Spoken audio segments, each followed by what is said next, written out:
Buenas tardes. Eh, Hoy domingo vamos a concluir con la clase referida a el texto El Maestro, un diálogo de San Agustín, contenido en sus obras filosóficas.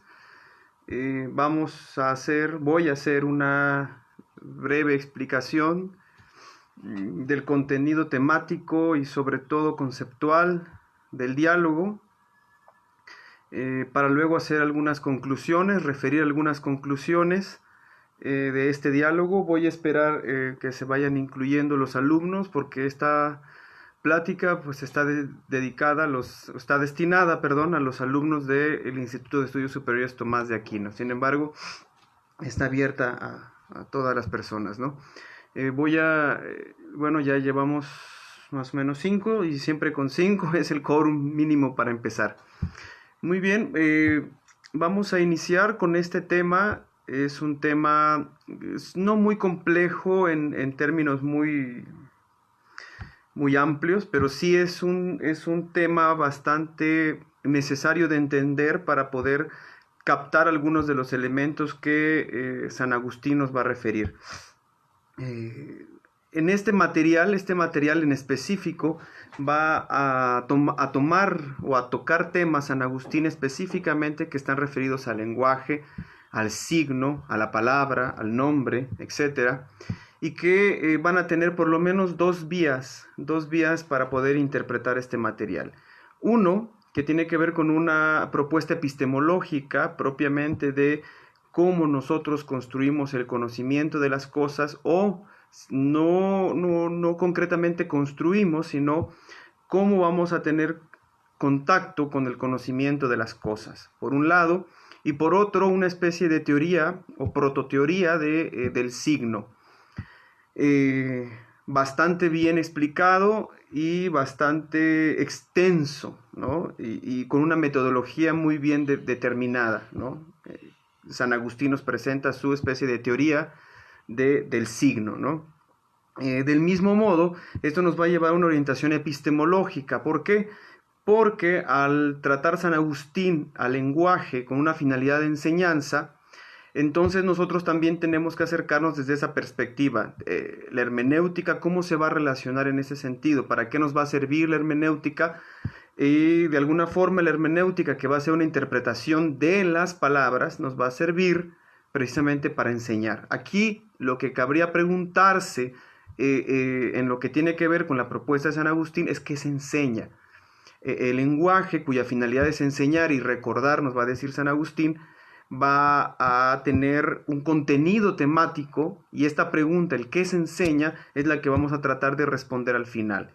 No me voy a aventurar a situaciones, o sea, cuáles son los límites de la clase del día de hoy, nada que tenga que ver con aspectos teológicos, propiamente por la materia que es filosofía, es hermenéutica filosófica, pero tampoco quiero hacer digresiones y perderme mucho en situaciones que no convienen al motivo íntimo de esta materia, que ahorita voy a leer el motivo, ¿no? Sin embargo, sí voy a tocar algunos elementos teológicos muy básicos, pero no voy a trabajar yo a profundidad nada.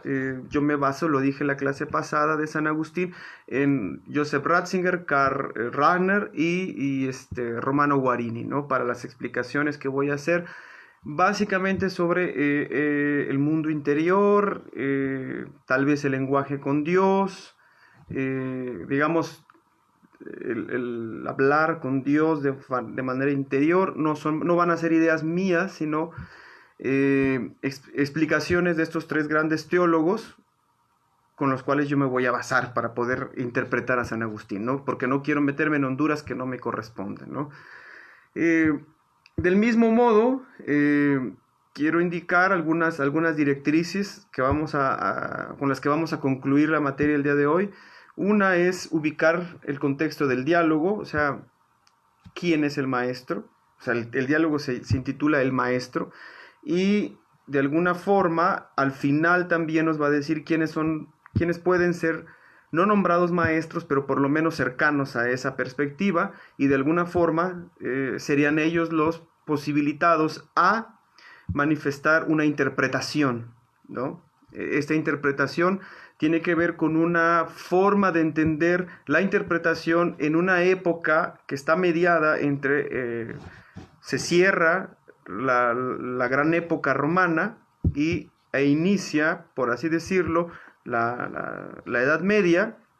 Va a estar San Agustín ubicado en esa época, ¿no? En medias res entre Roma y la escolástica, ¿no? Entonces, entender este diálogo en específico nos va a permitir comprender cómo digamos, el cristianismo primitivo, pero no el de los muy, muy primeros cristianos, sino el que ya se empieza a construir, el que ya está tomando ciertas formas, ya tiene cierta organización, va a entender una especie de hermenéutica, no es llamada como tal por San Agustín, pero es una forma de entender cómo vamos a leer ciertos textos. Esto se va a decir hacia el final, desde una perspectiva, agustiniana, básicamente. Entonces, voy a dar inicio con la materia leyendo las intenciones de la clase.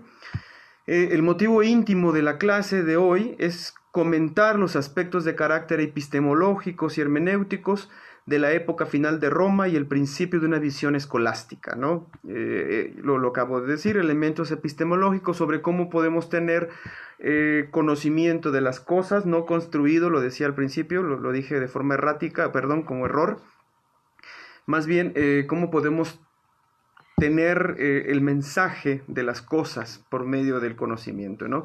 Y hermenéutica, una visión hermenéutica, porque también vamos a encontrar que hay ciertas pautas de cómo entender el lenguaje, cómo entender los signos, bueno, le explicaba como una especie de teoría del signo, y cómo o cuál es la función del intérprete, ¿no? Frente a los textos.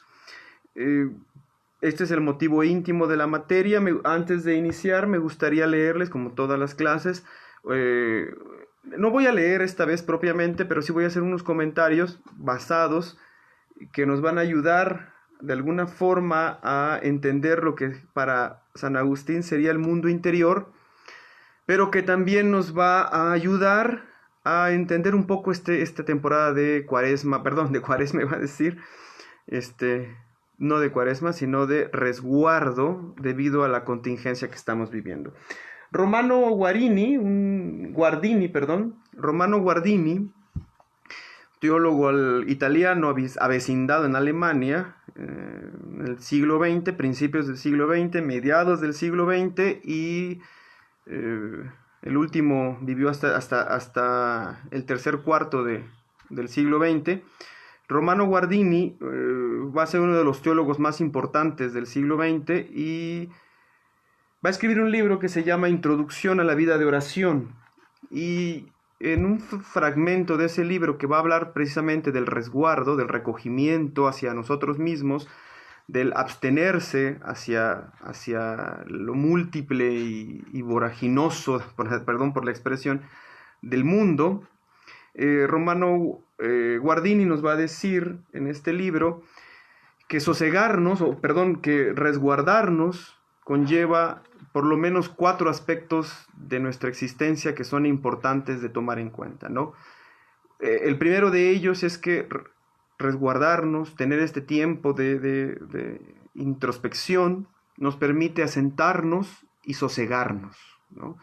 Uno de los primeros elementos que tiene esta posibilidad de guardarnos un tiempo y de alejarnos de la exterioridad es precisamente esto, ¿no? De tener la posibilidad de asentarnos un momento y de sosegarnos en este tumulto, en esta vorágine, ¿no? Lo decía alguna vez Joaquín Vázquez Aguilar, el poeta chiapaneco, ¿no? Voy de la calma a la vorágine, ¿no?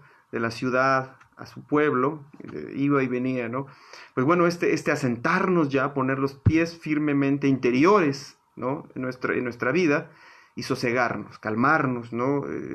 Ya no estar en desasosiego, en el tumulto, ¿no? En la vorágine, y para esto tenemos que anteponer la calma, ¿no? Para podernos asentarnos y sosegarnos, nos dice Guardini.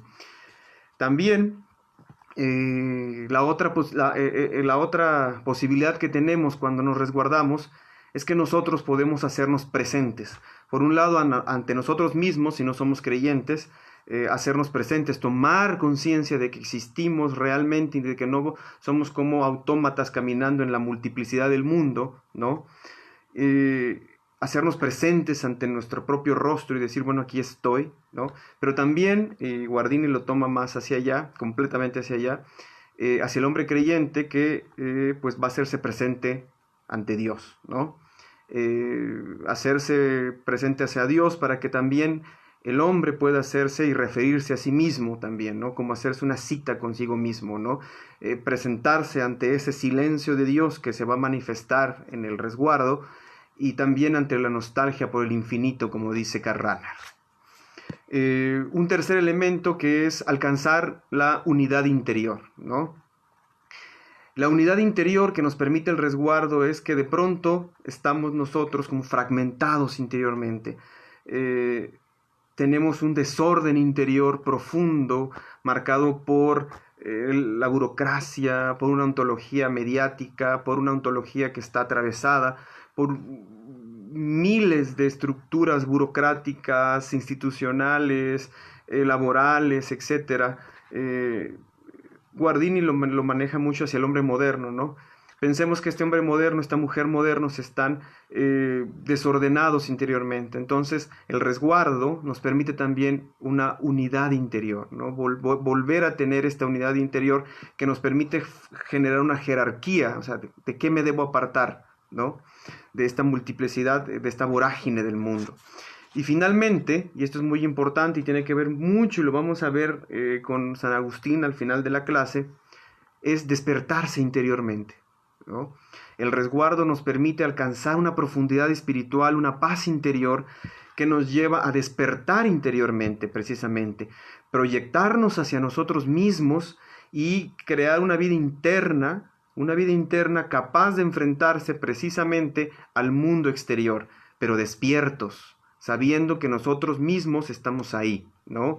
Dispuestos espiritualmente, verdaderamente dispuestos, ¿no? Despiertos, con los ojos abiertos, pero los ojos del interior. Entonces, estos 4 elementos, nos dice Guardini, son como el previo, ¿no? Para toda oración, y en este caso son como el resguardo vivo, ¿no? Que podemos tener, ¿no? No verlo solamente como un momento de cuidado del cuerpo, de la enfermedad, sino también del cuidado interior que también necesitamos fortalecer constantemente, ¿no? Entonces, quería yo citar, siempre leo un fragmento de algún escritor, alguna escritora, y el día de hoy leímos a Guardini, ¿no? ¿Cuál es entonces el objeto formal de la clase del día de hoy? Pues discutir y comentar los conceptos de signum, o sea, signo, y sus implicaciones agustinianas, así como concretarlas en una explicación del aspecto epistemológico del conocimiento, un aspecto epistemológico del lenguaje y en su referencia al lenguaje como una enseñanza, ¿no? Ese es el objeto formal. El objeto material es comentar y discutir sobre las líneas de conceptualización del signo en San Agustín, así como su propuesta de lenguaje como enseñanza de la verdad. Hacia el final vamos a referir esto. Muy bien, pues vamos hacia el corpus de la clase propiamente, y en el corpus inicial siempre trabajo el aspecto filológico del material con el que estamos contando el día de hoy. El material, pues sabemos, es el diálogo intitulado El Maestro, un diálogo que tiene a 2 personajes, a Deodato y San Agustín. Al parecer a Deodato era hijo de San Agustín, entonces aquí hay una especie no solo de maestro al discípulo, sino también padre e hijo, ¿no? Pero pudo haber sido un nombre cualquiera. Sin embargo, tal vez siguiendo a su gran enseñanza, su gran guía, que era Platón, podríamos decir que no está tan errado que sea a Deodato el hijo de San Agustín. El hijo de San Agustín se llamaba Deodato, pero el personaje de este diálogo puede ser también referido a su hijo, ¿no? Platón tenía una de las características de los diálogos de Platón es colocar a su familia dentro de sus propios diálogos, ¿no? El material con el que contamos, pues precisamente es la publicación que se hace a mediados del siglo XX de las obras completas de San Agustín. Hasta el día de hoy son 41 volúmenes, por si alguien está interesado, pues todos están publicados y la mayoría están digitalizados. Por la Biblioteca de Autores Cristianos. El modelo que se aplica en este diálogo es el clásico que se va a aplicar en el Renacimiento, que es el maestro-discípulo, una pregunta, una respuesta, y un maestro que constantemente está mostrando vamos a llamarle así, su categoría intelectual, por utilizar una palabra un poco fea. Sin embargo, pues bueno, este trabajo es precisamente con esta estructura, ¿no?, del diálogo, que en el Renacimiento se va a trabajar mucho. Va a hacer un trabajo con una estructura metodológica dialéctica, con un conocimiento profundo de la retórica, la presencia de uso de metáforas. O sea, la escuela platónica está totalmente presente en este diálogo, ¿no? El uso de las metáforas pertinentes, el no abusar de un lenguaje extremadamente oscuro, y también la presencia de una sabiduría muy contenida, pero puntual, ¿no? Este es lo importante de este material. Se los dije en la clase pasada, este diálogo es muy rico en experiencias estéticas, o sea, nos ofrece una experiencia estética bastante completa. Es casi borgiano el estilo de San Agustín, o sea, es muy depurado y muy pequeño, no hace un lenguaje muy extenso, abarrocado, por así decirlo, medusario, como diría Lezama Lima, pero sí es estéticamente muy bien logrado. O sea, las frases, las explicaciones tienen la misma calidad estética que un gran algoritmo matemático, ¿no? Una gran ecuación matemática. Está muy bien hecho. Del mismo modo, pues cognitivamente sí nos enfrenta, ¿no? Van a haber muchas cosas que a un buen lector, a una buena lectora le produzca mucho este material. Y finalmente, pues una sabiduría profunda de San Agustín, ¿no? De este hombre dubitativo, vacilante, que de pronto sufre una conversión interna profunda de su vida, ¿no? El material que Lavac nos ofrece fue trabajado y fue dirigido por Victorino Compánaga. ¿Quién fue Victorino Compánaga? Es el que hace precisamente la introducción general a los primeros libros de las obras completas de San Agustín. Es uno de los conocedores más competentes de San Agustín en el siglo XX, en español, por supuesto. Fue un sacerdote agustiniano, ¿qué más? O sea, fue profesor, escritor, traductor, editor, ¿no? Estuvo de aquí para allá por muchos años en su vida, o sea, y fue un gran conocedor de San Agustín. O sea, el material con el que les hice llegar es muy bueno, ¿no? O sea, tengan confianza de él, no van a perder al tenerlo ahí. Además que la edición es bilingüe, entonces podemos cotejar lo que está escrito en latín con lo que está traducido al español y hacer nuestra propia traducción cuando convengamos que hay alguna posible errata, ¿no? Muy bien, vamos ahora sí a pasar plenamente a la explicación del material que tenemos. La clase pasada nos quedamos en el primer capítulo porque la primera parte fue la introducción al material y ahora vamos a continuar con los siguientes capítulos. La pregunta capital de la primera parte del material, porque la primera parte del diálogo es básicamente una teoría del signo, o sea, hacer una caracterización de qué es el signo, qué no es signo, qué sí puede ser signo, pero además hacer una delimitación conceptual del signo, ¿no? Del mismo modo, la segunda parte ya no va a ser una teoría del signo, pero sí va a ser una especie de explicación teológica, filosófica del lenguaje a partir de su concepto o de su finalidad como enseñanza, ¿no? Entonces vamos a dividir el diálogo en estos dos primeros momentos. El primero es una teoría del signo cabal como tal, que en el capítulo 7, si no mal recuerdo, incluso didácticamente San Agustín nos ofrece un recuento, un resumen profundo de todos los puntos que fue discutiendo a lo largo de esta primera parte del diálogo, ¿no? ¿Qué entiende por signo? ¿Qué es un signo tal? ¿Qué es un signo recíproco? ¿Qué no es un signo? Etcétera, etcétera, etcétera, ¿no? Esa es la primera parte. Y la segunda parte, lo decía, es una especie de comentario teológico, filosófico sobre el lenguaje. Y también con tintes profundamente epistemológicos. Lo vamos a ver hacia el final. Entonces, ¿qué nos presenta al principio? Pues un significado de las palabras. Y la pregunta importante que se plantea aquí es que si primero de entrada va a decir, las palabras son signos. No hay problema. Las palabras son signos y la pregunta es, ¿puede el signo ser signo sin representar algo? Que esto es importantísimo tener en cuenta. O sea, puede haber un signo que no represente nada. Y esto lo va a referir sobre todo a ciertas palabras que tenemos en el lenguaje que van a representar nada, precisamente, como nada. La propia palabra nada es un signo, pero ¿qué simboliza? ¿Qué representa? Precisamente nada. Entonces, ¿cómo explicarnos eso? Si se supone que los signos siempre van a representar algo. Entonces, aquí vamos a contraponer, bueno, incluso las conjunciones, las preposiciones, los nexos, todo eso va a llegar a decir su hijo, a Deodato, o sea, son signos realmente, o sea, representan algo estos signos, son conjugaciones de, o sea, nexos, no sé, ¿por qué? No como preguntas, sino precisamente como, ¿por qué?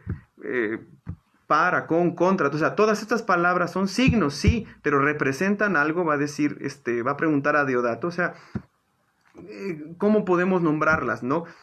Y entonces estos conceptos, estos nombres como nada, ¿a qué representan? Si estamos en el terreno de lo inexistente, del silencio, de lo imposible, entonces, ¿cómo podemos representarnos eso, no? Con un signo.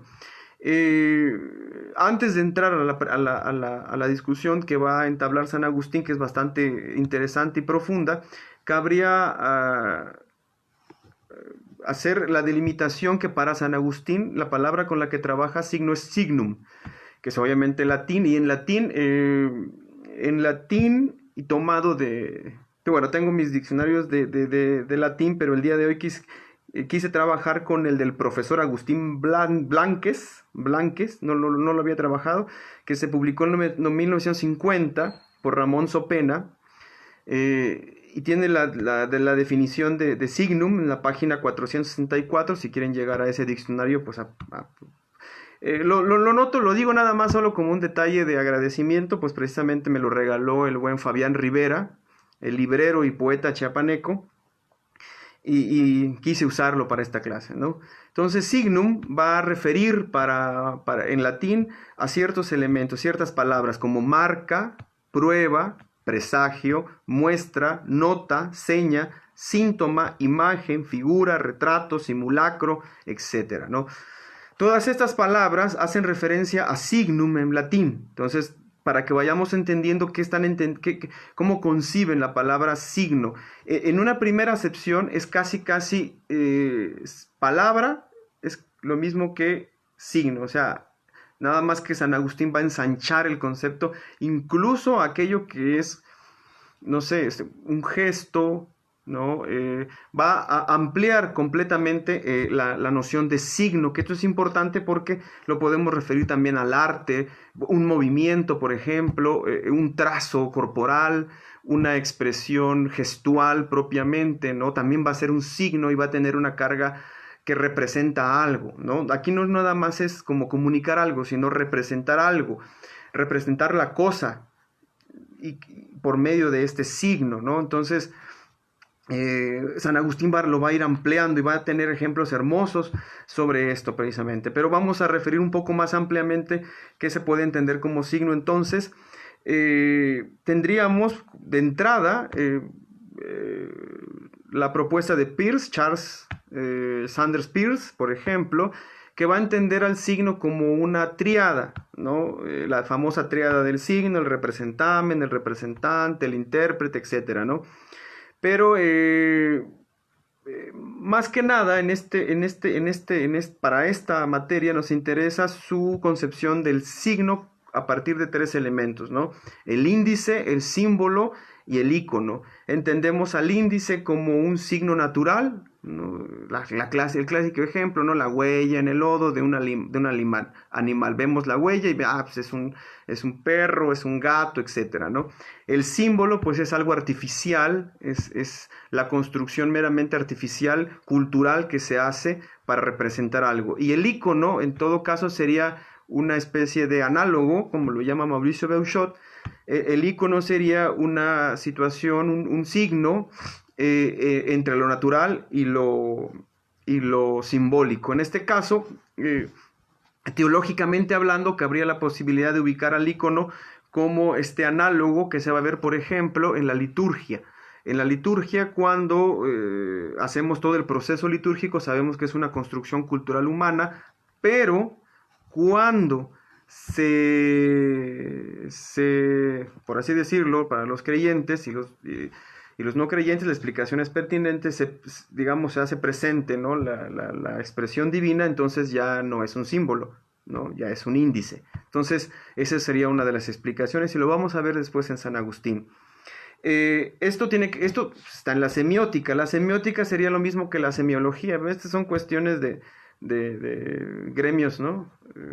Europeos o norteamericanos, porque para Saussure, pues la semiología, que es la teoría del signo, lo va a ubicar en la diada, por así decirlo, del signo, el significado y el significante. El significado como la imagen o concepto del objeto designado, ¿no? Me refiero primero mejor al significante. El significante como la imagen acústica, por ejemplo, cuando decimos gato, ¿no? Y el significado va a ser la imagen o el concepto del objeto que estamos significando, o sea, cuando nos formamos ya el concepto de la palabra gato y la representamos como algo del objeto, ¿no? Entonces, estas serían como las líneas así muy generales para entender lo que es el signo, ¿no? Muy bien, ¿cómo inicia la discusión primero con San Agustín? Lo primero es cuando nos va a preguntar, nos va a decir, en la expresión, en un verso de la Eneada, va a decir, si nihil extantas superis placet o placent o placet urb relinqui. Si es del agrado de los dioses, no dejar nada de tan gran ciudad. Está hablando de Troya, ¿no? En este caso, en esta traducción, nihil o nihil, pero nihil se pronuncia, o nihil últimamente, ¿no? Refiere a la nada, o sea, no dejar nada. Y entonces la primera, digamos, va a remeter primero a Deodato y va a decir, bueno, este signo representa algo, o sea, nada. ¿Cómo nos formamos el concepto de nada en la cabeza si pues, precisamente es nada? No podemos siquiera imaginarnos esa representación real. O sea, no habría un significado acá que pueda formarse sobre eso que estamos ahí teniendo, ¿no? Y entonces, porque precisamente la nada, pues no existe. Y lo que no existe no lo podemos representar por medio de palabras ni por medio de pensamiento. Eso nos va a referir mucho a Wittgenstein, ya lo decía en la clase pasada, Wittgenstein está imbuido en el pensamiento de San Agustín. Y entonces va a decir, bueno, ¿dónde reside lo que esta palabra significa? O sea, ¿dónde reside? ¿No? Es como lo refiramos hacia otras expresiones, o sea, digamos el arte, la poesía, no sé, la pintura, la danza, la música, o sea, ¿cómo puede representar estos elementos como la nada, por ejemplo? Va a estar referido en Heidegger, en Sartre y todo esto, ¿no? Pero de entrada, verbalmente, ¿cómo poderlo representar por medio de un signo? Entonces digamos, el primer encontrón al cual se va a enfrentar San Agustín, pero va a salir de una forma elegante del problema, porque al fin y al cabo va a decir él, estas palabras como nada, por ejemplo, son expresiones de aquello que interpela al ser humano, lo confunde, lo vuelve perplejo, y entonces trata de expresarlos por medio de una palabra, ¿no? Entonces, al fin y al cabo, sí, cada palabra es un signo, y este signo representa este estado de afectación humano, ¿ya? Entonces, cuando referimos a palabras como nada, nos vamos a estar refiriendo a los estados de afectación interior del ser humano que se va a enfrentar precisamente a estas palabras como infinito, silencio, nada, ¿no? Vacío, cosmos, universo, etcétera, ¿no? Todas estas palabras que, ¿cómo podemos representarlas si no tenemos un conocimiento inmediato de la cosa en sí, ¿no? Entonces, pues precisamente esa es la salida elegante, pero va a decir, sin embargo, no voy a continuar, me voy a quedar en este momento, dice San Agustín, y en un futuro, cuando ya tenga más armas para poder explicar esto, lo explicaré, ¿no? Entonces, segunda salida muy elegante de San Agustín. Siguiente va a decir, bueno, y las palabras ex o de, ¿no? Como preposiciones, ¿cómo las podemos referir, no? Ya no son estas afectaciones del ánimo humano, ¿no? O sea, la nada, nos enfrentamos a la nada y nos afecta humanamente. No, ya no es eso, ¿no? ¿Cómo las entendemos entonces? Si las palabras son signos, entonces estas conjunciones, preposiciones, nexos, etcétera, pues van a ser de alguna forma, pues también signos y nos van a decir algo, ¿no? Nos van a representar algo, pero entonces no representan nada porque, pues, ex, ¿qué es? Sabemos que es una expresión de sacar, ¿no? De salir. Pero entonces, igualmente, San Agustín le va a explicar que estas palabras, ¿no? Representan algo que se llama signos recíprocos. Ahorita lo vamos a explicar qué es un signo recíproco, ¿no? El signo recíproco tiene que ver con aquellas palabras que se van a ver acompañadas de otras, ¿no? Entonces, en este sentido, vamos a decir, si vamos a hacer una especie de ordenación sintáctica de una oración, entonces todas estas palabras que significan o que no significan solas, se vuelven recíprocas porque significan acompañadas de otras. Por ejemplo, un artículo, la casa. Entonces ya estamos significando algo en ese momento porque estamos haciendo esta relación de reciprocidad entre el sustantivo y el artículo determinado, la casa. Entonces ahí está la respuesta que le ofrece San Agustín a Deodato, explicándole que es un signo recíproco. Entonces va a significar siempre y cuando esté relacionado recíprocamente con otra palabra. Y ya, ¿no? También el mismo a Deodato le va a decir, bueno, ¿y cómo vamos a representarnos cosas sin el empleo de signos? Entonces va a decir, bueno, representar cosas sin el empleo de signos. Las primeras ideas que va a decir San Agustín, bueno, los gestos, los movimientos, ¿no? Y lo va a ir retrotrayendo. Sin embargo, va a decir San Agustín que al fin y al cabo estos gestos y estos movimientos, y lo va a referir al teatro, por ejemplo, significan la misma cosa. O sea, el signo y el gesto significan la misma cosa, ¿no? Es un signo, va a empezar aquí la discusión entre signos que pueden oírse, entre signos que pueden verse, etc. Y los gestos van a también hacer signos porque van a representar de alguna forma las cosas, ¿no?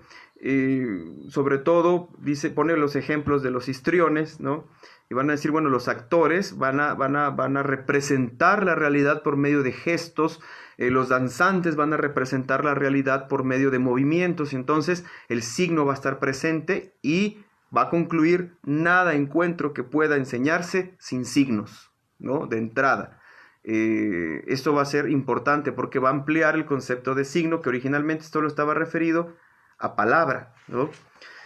Y va a poner muchos ejemplos, va a poner muchas situaciones, y va a decir, por ejemplo, cuando nos preguntan qué es hablar y no damos el concepto de hablar, sino que hablamos, ¿no?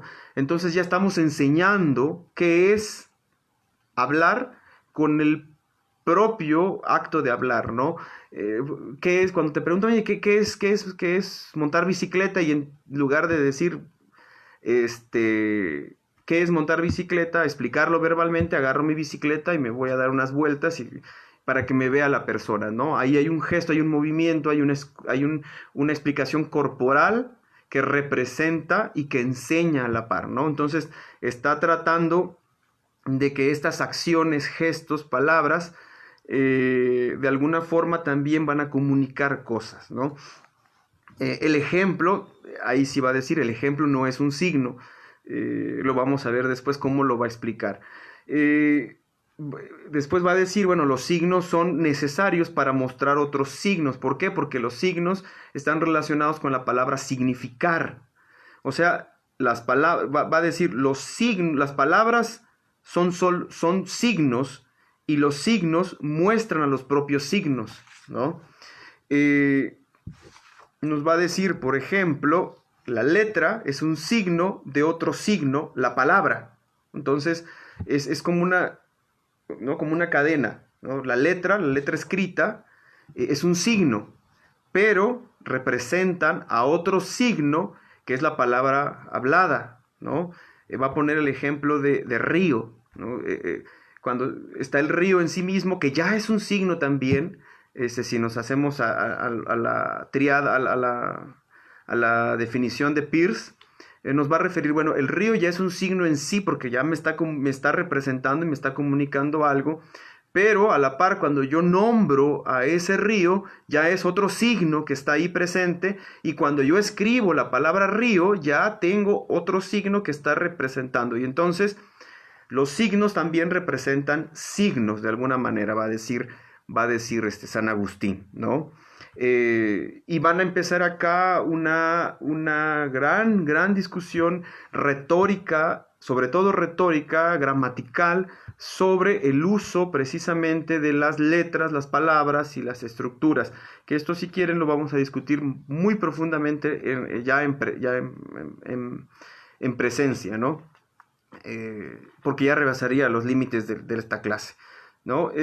Finalmente va a dar un concepto ya de signo, ¿no? Lo va a decir, y va a decir que universalmente signos son, va a llamar signo a todas las cosas que significan algo, entre las cuales contamos a las palabras. Entonces ya aquí pusimos la primera definición, gran definición que nos va a ofrecer San Agustín, ¿no? Entonces repito para que nos vaya quedando claro. Universalmente va a decir signo, o llamamos signo a todas las cosas que significan algo, entre las cuales contamos a las palabras, ¿no? Entonces hablábamos de los gestos, hablábamos de los movimientos, hablábamos de las palabras incluso que representan afecciones del ánimo, ¿no? La nada, pensemos cosas que no se pueden ver, el amor, el odio, cosas de ese tipo que para el hijo de San Agustín eran como imposibles de nombrar porque no representaban cosas en sí,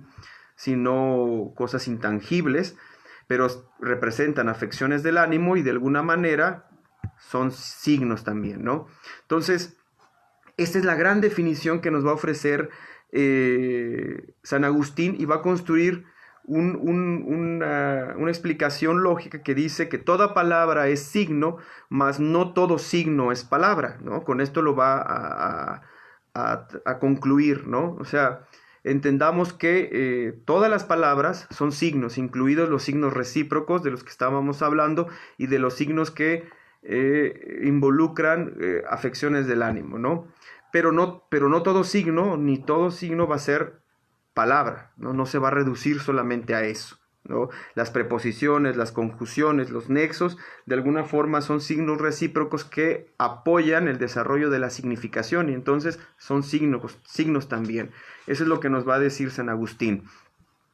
Va a decir todas estas palabras como este hombre, el mismo rey.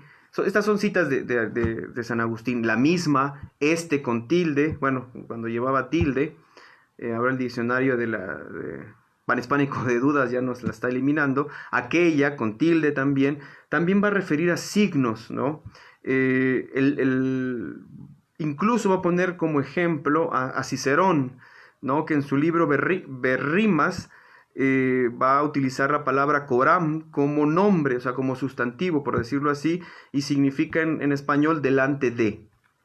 Entonces va a decir todas estas palabras, todas estas expresiones de vaguedades y todas estas expresiones de afecciones del ánimo también van a ser signos. Entonces todas las palabras van a ser signos, pero no todos los signos van a ser palabras, ¿no? Esa es la conclusión final a la que llega San Agustín.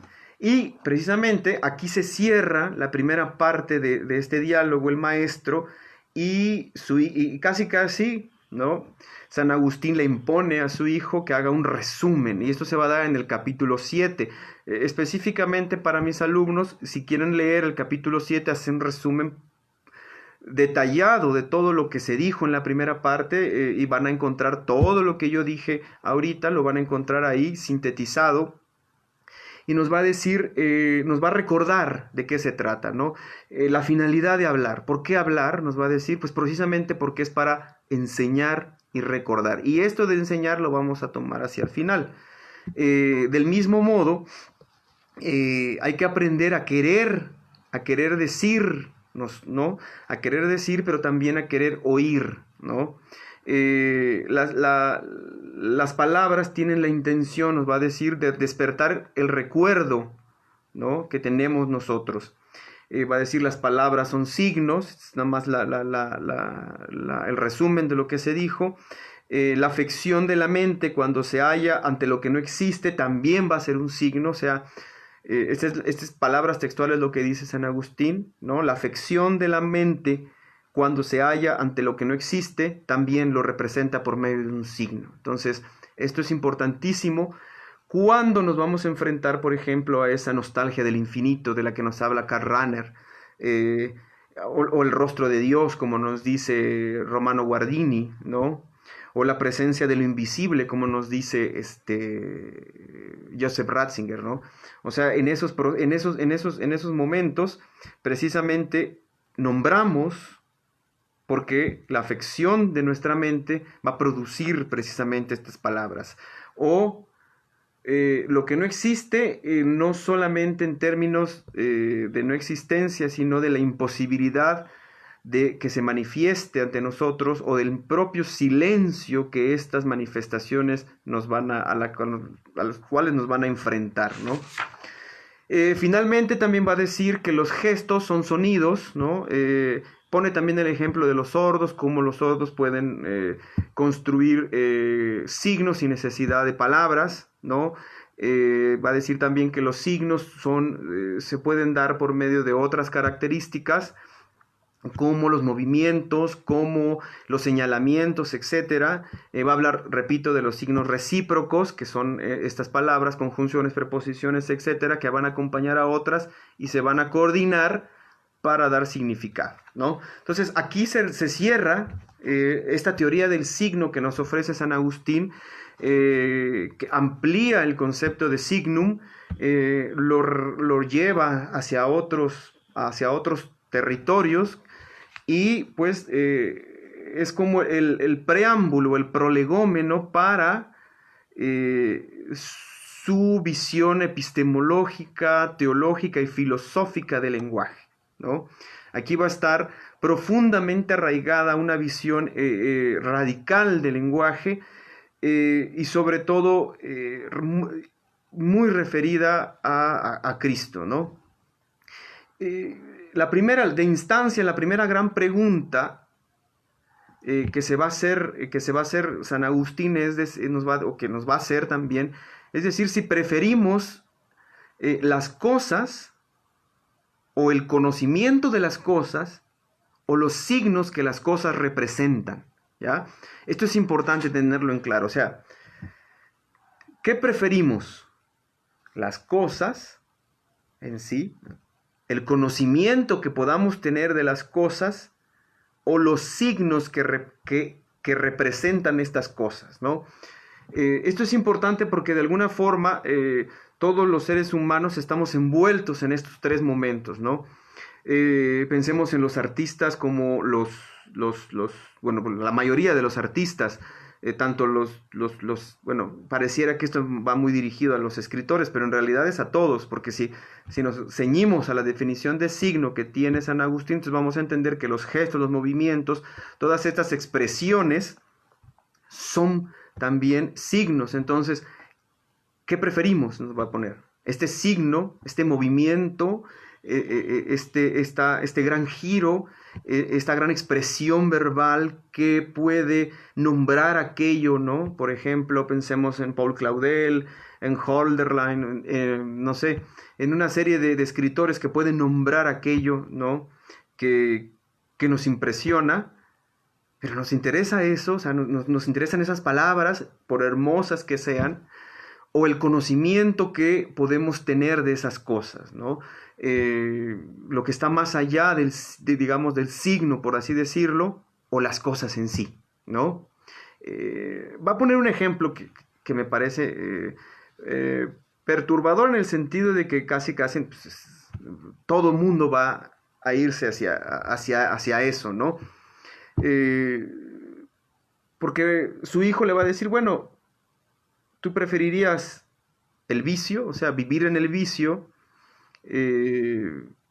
o conocer el vicio, o sea, solo conocerlo, saberlo, o solamente tener la palabra en ti, o sea, saber qué significa la palabra vicio, ¿no? Entonces, obviamente, cuando te ponen eso, tú dices, no, pues bueno, me puedo quedar con el conocimiento, o incluso me puedo quedar con el conocimiento de la palabra, o sea, saber la definición de vicio. Sin embargo, aquí también va a entrar ya un tema más bien de orden teológico-moral. Él va a decir, bueno, pues no se trata de eso, se trata, por ejemplo, de encontrar los grandes conceptos, por ejemplo, virtud. Prefiero a una persona que es virtuosa a saber siquiera que es virtud, porque voy a estar viviendo la virtud, ¿no? Entonces, aquí empiezan estas situaciones en las cuales uno va a tomar partido, ¿no? Por una u otra. Entonces, obviamente para San Agustín, la cosa misma va a ser la que va a tener primacía. ¿Por qué? Porque ahorita lo vamos a ver. O sea, tiene sentido en sí. Entonces, cuando hablamos de virtud, entonces es preferible vivir la virtud sin incluso tener el conocimiento tomista de las virtudes, por ejemplo, y ni siquiera tener el conocimiento de las virtudes aristotélicas, por ejemplo, pero si soy justo, lo voy a hacer sin siquiera saber lo que la palabra justicia significa, ¿no? Entonces, aquí se empieza, en este momento, San Agustín empieza a relegar poco a poco a las palabras, y ahorita vamos a ver por qué, ¿no? Porque al fin y al cabo, la misión de las palabras es enseñar, pero también va a decir San Agustín, enseñamos sin necesidad de las palabras, ¿no? Empieza aquí como a tomar distancia con respecto a las palabras. Nos va a poner un ejemplo de la casa, que es bastante hermoso en el sentido de que es una metáfora muy, muy bella, pero también va a estar complicada para aquellos que están en contra de la casa actualmente, pero no lo vamos a llevar por ahí, ¿no?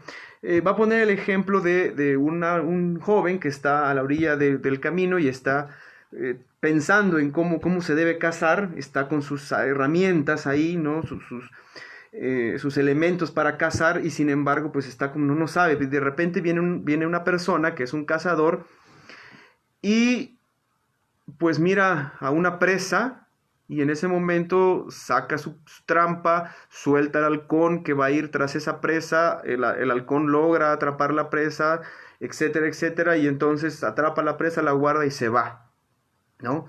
Y va a decir San Agustín, bueno, ese joven que estaba ahí no necesitó de ninguna palabra para poder tener una enseñanza, ¿ya? O sea, ni siquiera fue un ejemplo.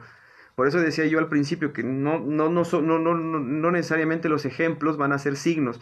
O sea, ni siquiera fue un ejemplo en términos de que el ejemplo a veces es pretendidamente didáctico, ¿no? El maestro que no fuma, el maestro que no toma, la maestra, que no tienen una vida disipada, sino una vida muy cercana a la idea del maestro en el siglo XIX, pues se supone que el ejemplo es consciente y entonces es didáctico. En este caso no, se enseña incluso sin que sea consciente que estamos enseñando. Entonces se enseña con la acción, va a decir también San Agustín. Y entonces aquí empieza una situación de carácter epistemológico, porque nos va a decir San Agustín, bueno, y entonces aprendemos no con el sonido externo de las palabras, sino con la enseñanza íntima de la verdad, ¿no? Entonces, no es hacia el sonido, no es el mero, lo decíamos al principio, no es el mero significante, la imagen acústica, si lo referimos a una terminología más o menos actual, sino precisamente en el significado en donde vamos a aprender, ¿no? En términos bastante técnicos, ¿no? Sin embargo, nos va a decir San Agustín, el signo no nos enseña, ¿ya? El conocimiento de la cosa nos enseña el valor de la palabra, en el sentido de que no es la palabra en sí. Cuando digo, por ejemplo, casa, si yo llego y a un niño le digo, mira, casa, esto es, no, ni siquiera digo, la casa es esto. Entonces, un niño, una persona que no sepa qué es una casa, se puede quedar con una noción, pero no va a tener una idea más global y cabal de lo que es una casa.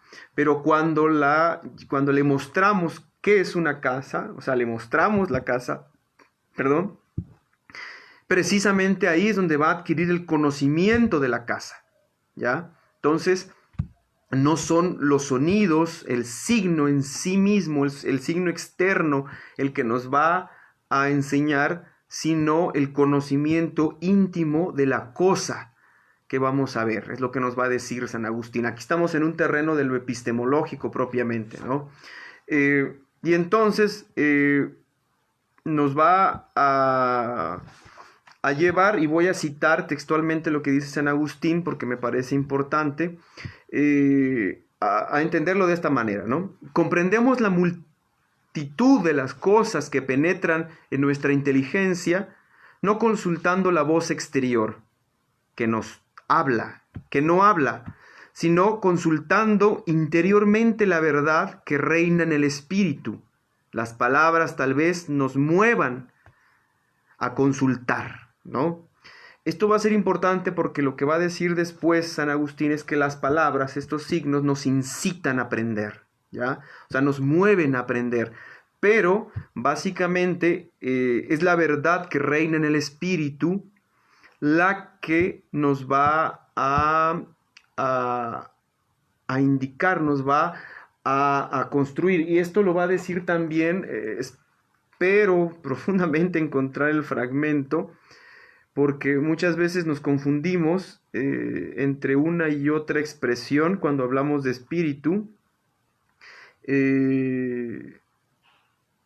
Romano Guardini lo define de esta manera, o sea, no estamos hablando del espíritu en cuanto al espíritu laico, no, el espíritu como sede de los procesos de reflexión, de juicio, etcétera, de deleite incluso estético, cognitivo y así, sino obviamente de la presencia del Espíritu Santo, ¿no? Entonces, para no confundir un poco los términos. Y entonces, es precisamente consultando interiormente cómo nosotros vamos a alcanzar estas notas esenciales y tensar el conocimiento para poder nosotros tener contacto con la realidad, ¿no? Entonces, pero las palabras en sí mismas no nos van a ofrecer ese conocimiento, pero sí nos van a llevar, sí nos van a hacer movernos a querer consultar precisamente.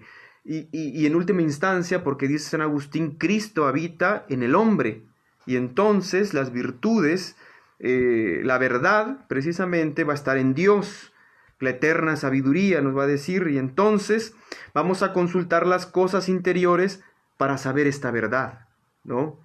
O sea, la verdad de Dios, la eterna sabiduría, que mediante Cristo que habita en nosotros se van a manifestar precisamente y se van a conducir por medio de nuestras palabras, ¿no? Que es lo que va a decir San Agustín.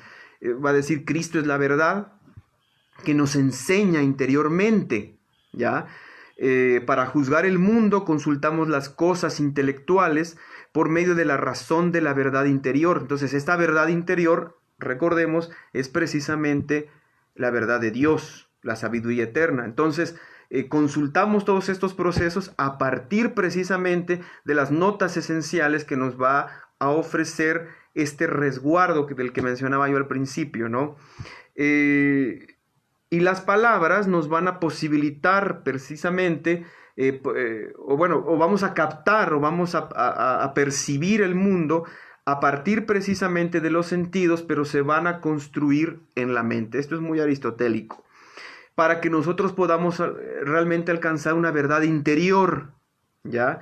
Una verdad interior que conoce al otro porque contempla la verdad, no por las palabras mismas precisamente. O sea, la verdad interior va a contemplar la realidad, vamos a conocer al mundo porque vamos a contemplar la verdad interior y no por las palabras con las que vamos a designar al mundo. Esto es lo que nos va a decir San Agustín, ¿no? Y la verdad interior es precisamente la que se va a alojar en nosotros.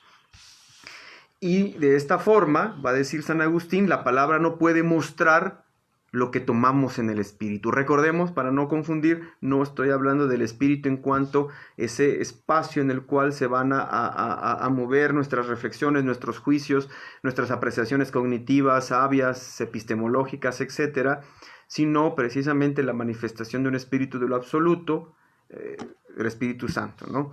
Cristo enseña, va a decir San Agustín, dentro, fuera el hombre advierte con palabras. O sea, la enseñanza de Cristo va a ser interior, no va a ser exterior. La enseñanza de Cristo que habita en nosotros, entonces, va a ser interna y se va a mover a partir del Espíritu. Vamos a ser los seres humanos, los hombres, las mujeres, quienes vamos a conducir esta verdad interior por medio de las palabras, ¿ya? Por eso enseñamos con nuestras palabras, porque las palabras incitan, insisto. Si es verdad lo que se enseña, entonces lo que se habla habita dentro de nosotros, ¿ya?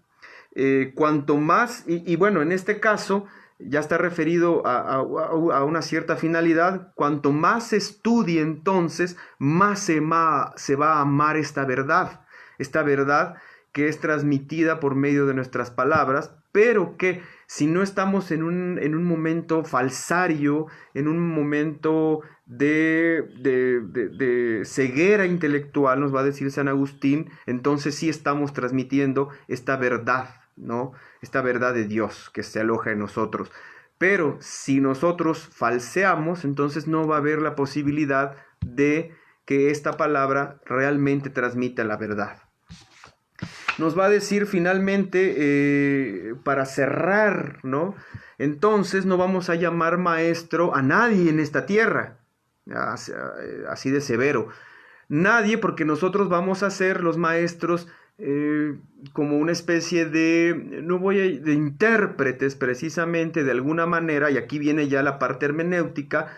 Los maestros vamos a hacer una reflexión íntima de las verdades que están dentro de nosotros, de esas verdades que se manifiestan a través de la presencia de Cristo en nosotros, y entonces esas verdades que están alojadas en el Espíritu, las vamos a nosotros a vehiculizar por medio de las palabras, pero esa verdad no es la verdad nuestra en sí, sino una verdad revelada que se va a conducir hacia afuera, ¿no? Entonces, el verdadero maestro que obra por medio de nosotros, pues va a ser Cristo. Entonces el único maestro va a ser Cristo, ¿no? Esta es la conclusión final a la que llega San Agustín después de presentarnos su gran teoría de los signos y de su gran apuesta epistemológica, su gran apuesta teológica. Nos va a decir precisamente es que el gran maestro es Cristo. ¿Y cómo lo hace? Precisamente por medio de nosotros como vehículos de esa gran verdad, ¿no? Para finalizar, así finaliza el texto, el maestro, ¿no? Pues bien, podemos tomar esta explicación de San Agustín desde dos visiones, una creyente y no creyente. Siempre me gusta hacer esta, no creyente en el sentido más bien laico, ¿no? Podemos trabajar este material a partir de una expresión laica en el cual podríamos decir hay ciertas verdades que mediante un proceso de reflexión íntima, mediante un proceso de reflexión profundamente resguardada, lo decía hace rato, pueden trabajarse. Yo recuerdo, y lo tengo muy puntual siempre, una anécdota de Edmund Husserl, ¿no? Husserl, perdón, en la cual él siempre colgaba cuando él no había resuelto los grandes problemas filosóficos que se proponía, no los había podido resolver, disculpen, él colocaba un letrero afuera de su aula que decía: hoy no va a haber clases porque el maestro no ha podido resolver los problemas, ¿no? Eso me parece un acto de justeza intelectual y de precisamente de resguardo intelectual vivificante, un resguardo precisamente que nos conduce a esta interioridad reflexiva, ¿no? Si lo queremos ver desde ese punto de vista laico, ¿no? En el sentido de que, pues precisamente es en el mundo íntimo, ¿no?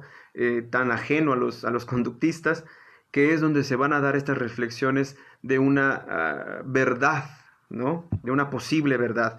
Pero también, si lo queremos ver desde el punto creyente, desde el punto de vista creyente, la enseñanza de la gran verdad precisamente pasa por este vehículo que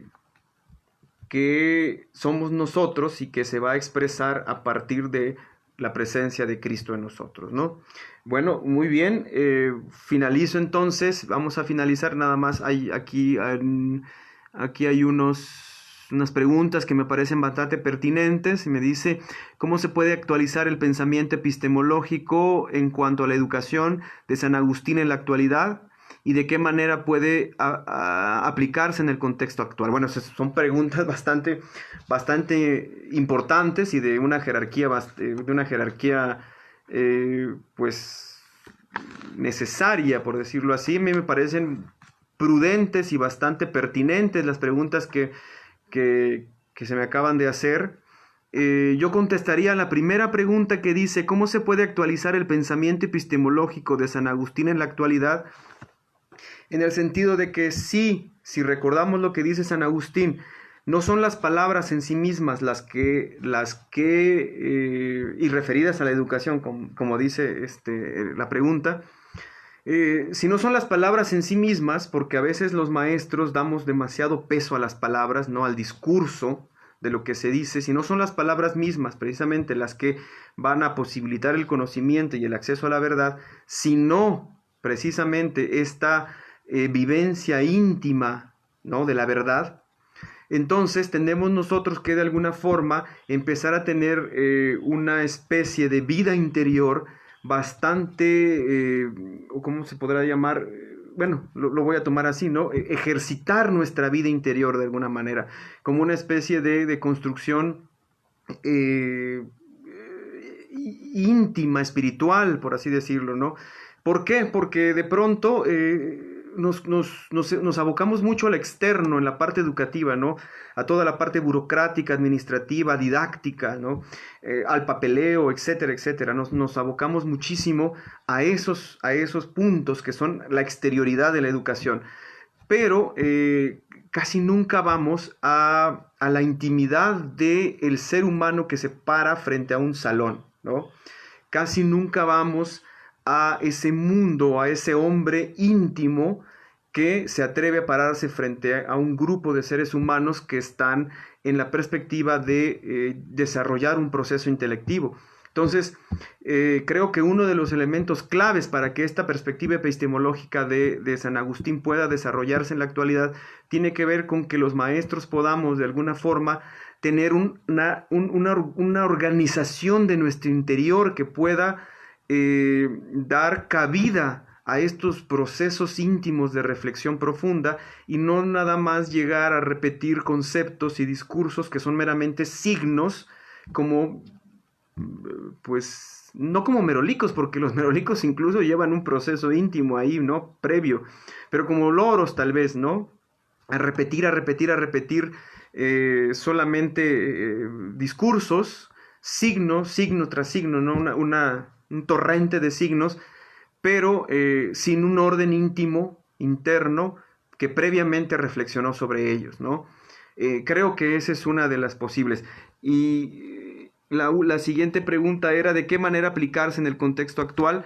Pues bueno, creo que en el contexto actual es urgente que nosotros tengamos una interioridad rica, una interioridad completa, ¿no? Una interioridad, lo decía al principio, que nos permita sosegarnos como seres humanos, que nos permita hacernos presentes, lo voy a repetir, si lo quiero ver de una forma laica, presentes ante nosotros mismos, y si lo quiero ver de una perspectiva creyente, presentes frente a Dios, ¿no? Y de alguna manera esto nos va a permitir crear esta unidad interna que hemos perdido en la actualidad, ¿no? Ya no tenemos una especie de unidad interior que nos permitiría orientarnos en esta multiplicidad, ¿no?, radical que estamos viviendo, y que al fin y al cabo nos va a hacer despertar ante nosotros mismos. O sea, estoy acá, soy yo, ¿no? Conocernos a nosotros mismos, como decía el viejo axioma socrático, nos va a permitir también poder transmitir estas grandes verdades hacia afuera, precisamente como dice. Quien no ha hecho el viaje hacia el centro de sí mismo, difícilmente va a poder transmitir esos grandes conocimientos, esas grandes verdades que reflexionó en ese gran viaje que hizo hacia sí mismo, y del cual pudo ser que salió raspado, salió dolorido, salió herido, como un Héctor, ¿no?, frente a un Aquiles, o incluso un Odiseo que se perdió en sí mismo tantos años, pero que al regresar, regresó más sabio, ¿no? No quiere decir que yo lo sea, no quiere decir que yo lo haya hecho, lo estoy tratando de dar una interpretación, o sea, no hay nada de soberbia ni de ese tipo de estupideces en esta explicación que acabo de dar, ¿no? Lo que quiero decir es eso. Aquí hay otra pregunta que me parece también pertinente. ¿Podría explicar la parte de los signos, que los signos no enseñan, sino el conocimiento interior de lo que es? Bueno, lo que me pregunta Lenin es importante en el sentido de que los signos, las palabras en sí mismas no son las que enseñan, sino el conocimiento de la cosa. Lo decía al principio. Si yo te digo ¿qué es un libro? Te lo explico con palabras, pero estas palabras no te van a dar la cabalidad de la cosa, sino la cosa misma. Entonces, si yo te digo, un libro es una taza es un recipiente casi cilíndrico de materiales como de cristal o de porcelana, que nos permiten contener residuos líquidos, ¿no? Eso es una explicación con signos. Pero si no utilizo los signos y te muestro la cosa en sí, la cosa misma acá, y te digo, esto es una taza, inmediata, y se sirve para... Perdón por aprovechar tomar mi café, para tomar líquidos, inmediatamente sabes el significado de la palabra. Entonces, para San Agustín, la primacía está en conocer la cosa, tener contacto con la cosa, más que en referirte a la mera palabra. Y lo hace San Agustín precisamente para justificar o para argumentar sobre su idea de que la palabra enseña, pero no enseña en sí misma, sino siempre y cuando va a transmitir la verdad santa, la verdad divina, la sabiduría eterna que se aloja en nosotros, ¿no? Por eso precisamente. Entonces, por eso los signos en sí mismos no enseñan, ¿no?, la cosa en sí, sino precisamente la cosa en sí, el objeto en sí es la que nos va a enseñar. No estoy hablando de la cosa en sí kantiana, ¿no?, sino la cosa, el objeto, ¿no? Entonces, básicamente es por eso, ¿no? El conocimiento interior de lo que tenemos es precisamente así. Y si lo refieres al conocimiento interior, precisamente es el conocimiento de la verdad interior que hay en nosotros, pero que es la verdad que Cristo nos ofrece, ¿no? Es precisamente lo que nos dice San Agustín. Bueno, finalizo con un texto del antropólogo chiapaneco Jacinto Arias, que me parece bastante, pues, adecuado a lo que el día de hoy discutimos, platicamos, y es un texto que se llama El mundo luminoso de los mayas, y él va a decir, voy a leer solo unos muy pequeños fragmentos para finalizar, porque este material está precisamente habla de los pueblos chiapanecos, los pueblos indígenas chiapanecos, y en específicamente dice el mundo luminoso de los mayas, estructura y cambios contemporáneos, ¿no? Es una de las primeras ediciones. Y finalizo con esto, dice, su irracionalidad presupone que en cada entidad individual y social se plantean preguntas generales sin respuesta acerca del ser humano y de lo que circunda, preguntas que se hallan profundamente arraigadas en el intelecto y a las cuales nunca se da respuesta adecuada, toda vez que cualquier descubrimiento parcial de su profundidad estimula las interrogantes posteriores. Esto es muy importante porque está hablando precisamente de esta búsqueda interna. En otras palabras, el descubrimiento extensivo no disipa el misterio, porque su mira es el descubridor mismo, que es lo más misterioso de todo el hombre. El ser humano se pierde cuando va en pos de sí mismo. La entidad pensante, sensible y emotiva no puede constituir el objeto consumado de sus pensamientos, sus sentimientos y sus emociones. Lo luminoso también presupone que el hombre que se interroga es asimismo el hombre que ama el misterio. Jacinto Arias fue seminarista en la diócesis de San Cristóbal, ¿no? Nomás para que se haga una referencia de quién estamos hablando. El ser humano, el animal curiosum, se halla entre dos tendencias paradójicas: develar el objeto de su curiosidad o dejarlo intacto, enriqueciéndolo a menudo con elementos más misteriosos. Independientemente de lo lejos que vaya en su búsqueda de respuestas, el sentido de lo misterioso, lo ignoto, lo improbable, lo complicado, cuando no de lo sagrado, se halla siempre enclavado en lo más profundo de su ser. En otras palabras, la necesidad de asir firmemente algo imponente, fascinante, materializado en forma de leyes, estados, dioses, tradiciones, y así sucesivamente, se halla abrumadoramente presente en la historia de la humanidad. No podría ser de otra manera, puesto que esa tendencia innata aporta seguridad y hace la vida agradable, significativa y digna de ser conservada. Da y sirve de base a la paz, y en ese estado especial de la mente que solo conocen quienes gozan de la conciencia de la identidad. Finalmente, lo luminoso es relativo, porque lo que es luminoso para una persona, una cultura o una sociedad no siempre podría serlo para las demás.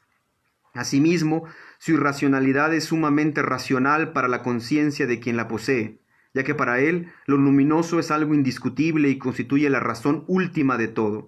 Es la respuesta a las preguntas sin respuesta. Muy bien. Esto lo escribió Jacinto Arias en su libro El mundo luminoso de los mayas. Quería terminar porque precisamente con esta cita, porque se refiere, digamos, sintetiza de forma magistral, o por decirlo de una bella forma, todo lo que hemos estado hablando, ¿no?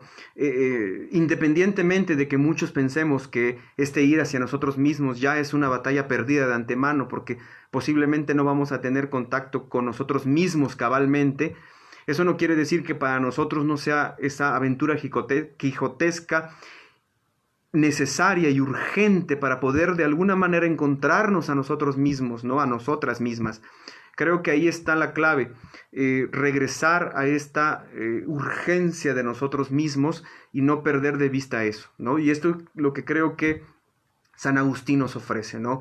Una hermenéutica que nos permita llegar precisamente a este hombre íntimo que al fin y al cabo, de alguna forma, todos estamos buscando, ¿no? Pues bueno, cerramos la clase del día de hoy. Les agradezco a las personas que estuvieron presentes. Algunos han estado desde las primeras clases, otros se van sumando poco a poco. Elenin ha estado siempre. Gracias, Elenin, que has estado presente, porque muchas explicaciones a veces no las vamos a poder llevar ya en persona, ¿no? Entonces, cualquier duda, cualquier comentario, cualquier corrección, enmienda que quieran hacer, pues las pueden poner en los comentarios o en el grupo de WhatsApp, ¿no? Les agradezco a mis alumnos y a quienes estuvieron presentes, pues su presencia, ¿no?